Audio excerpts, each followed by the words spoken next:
الحمد لله الذي لم يزل عالما قديرا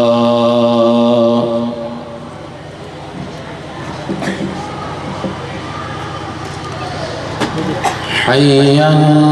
قيوما سميعا بصيرا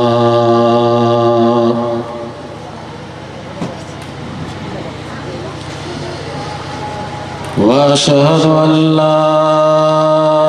إله إلا الله وحده لا شريك له وأكبره تكبيرا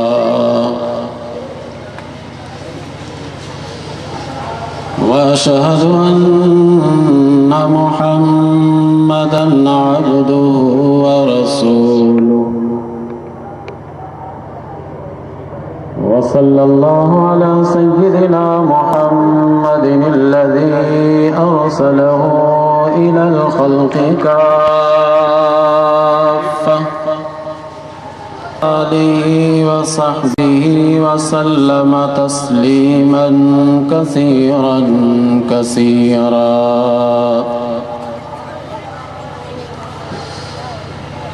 أما بعد فأعوذ بالله من الشيطان الرجيم بسم الله الرحمن الرحيم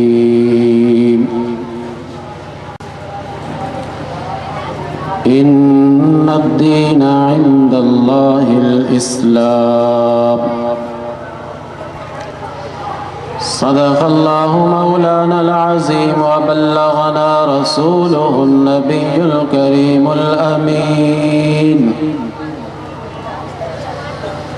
قال الله تبارك وتعالى في شان حبيبه صلى الله تعالى عليه وسلم مخبرا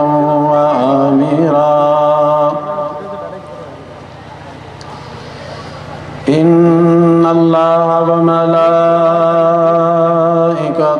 يصلون على النبي يا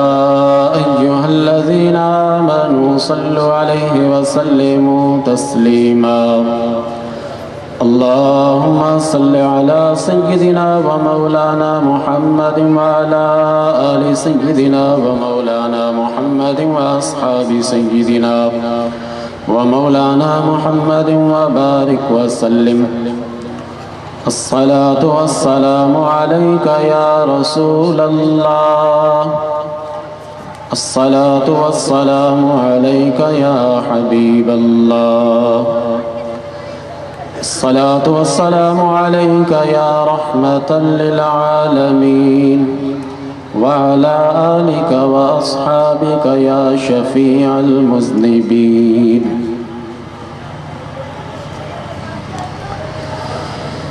حمد و صلاۃ کے بعد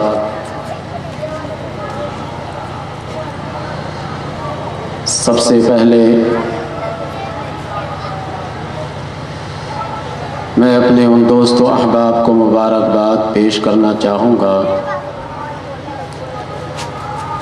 جنہوں نے اس عظیم الشان محفل پاک کا انعقاد کیا ہے، جس محفل پاک میں ہمیں بیان کرنے کا موقع ملا اور آپ سب کو اللہ اور اللہ کے پیارے رسول صلی اللہ علیہ وسلم کے بیان کو سننے کا موقع ملا۔ مجھ سے قبل اخی محترم مولانا ممتاز علی اشرفی صاحب کی تقریر آپ سماعت فرما رہے تھے۔ اس وقت اسٹیج پر حضرت علامہ اختر بلال قادری اشرفی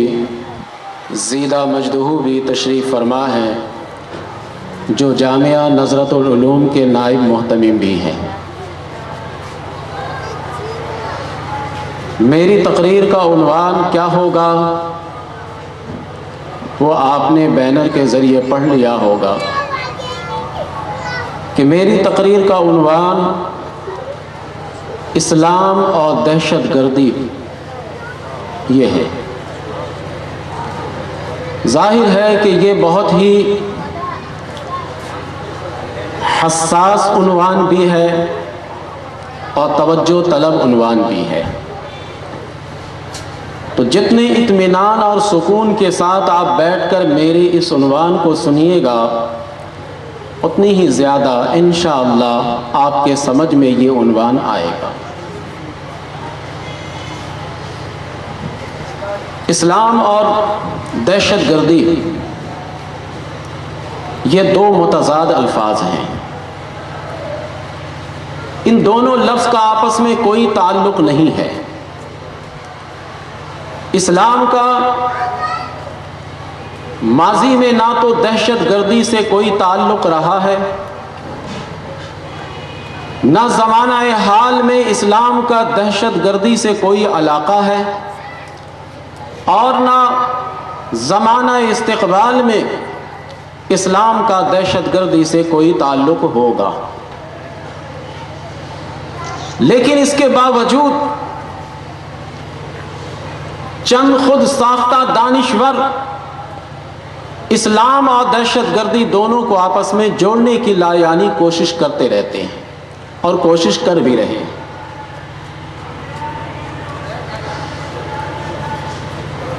وہ یہ سمجھتے ہیں کہ اسلام دہشت گردی کا ہم معنی ہے،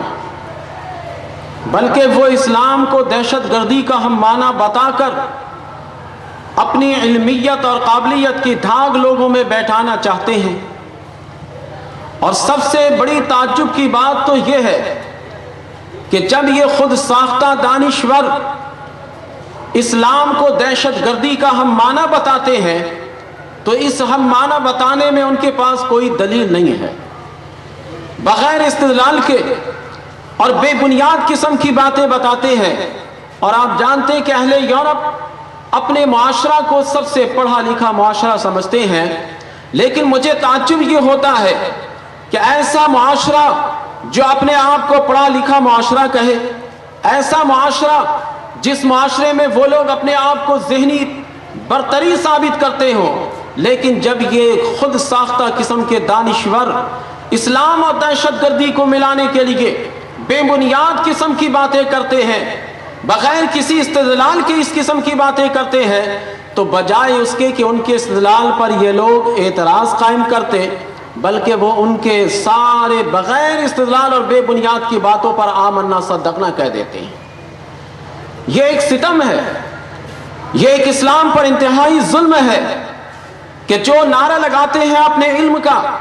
جو نعرہ لگاتے ہیں کہ ہمارا معاشرہ پڑھا لکھا معاشرہ ہے،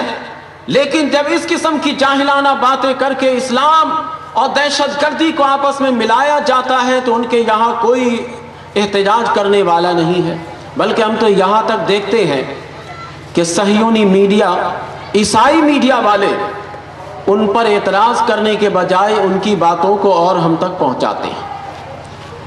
پہلے کا تو ایک مقولہ ہوتا تھا کہ اگر ایک جھوٹ کو 100 مرتبہ آپ دہرائیے، ایک آدمی ایک جھوٹ کہتا ہے،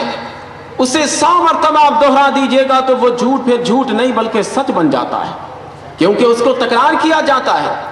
بار بار اس کو جو ہے دہرایا جاتا ہے۔ تو ایک جھوٹ کو اگر 100 مرتبہ دہرا دیا جاتا تھا تو وہ جھوٹ پھر سچ کی شکل اختیار کر جاتا تھا۔ لیکن آج کچھ مسئلہ اس کے برعکس ہے، آج ایک مرتبہ ایک آدمی آ کر میڈیا پر جھوٹ کہتا ہے، وہ میڈیا کے تار جو پورے دنیا میں بچھا دیے گئے ہیں اور میڈیا کے تاروں کے ذریعے سے پورے دنیا میں اس جھوٹ کو پھیلایا جاتا ہے۔ ایک مرتبہ جھوٹ کہنے والا صرف ایک ہی مرتبہ کہتا ہے، اس کے بعد میڈیا والے پوری دنیا میں اس جھوٹ کو پھیلا کر سچ کی شکل دے دیتے ہیں۔ لیکن ایسی صورت میں بہرکیف ہمیں بھی صبر و تحمل سے کام لینا چاہیے، اور یہ یاد رکھنا چاہیے کہ سچ سچ ہوتا ہے اور جھوٹ جھوٹ ہوتا ہے۔ سچ کو لاکھ دبانے کی کوشش کی جائے لیکن اس کو دبا نہیں سکتے۔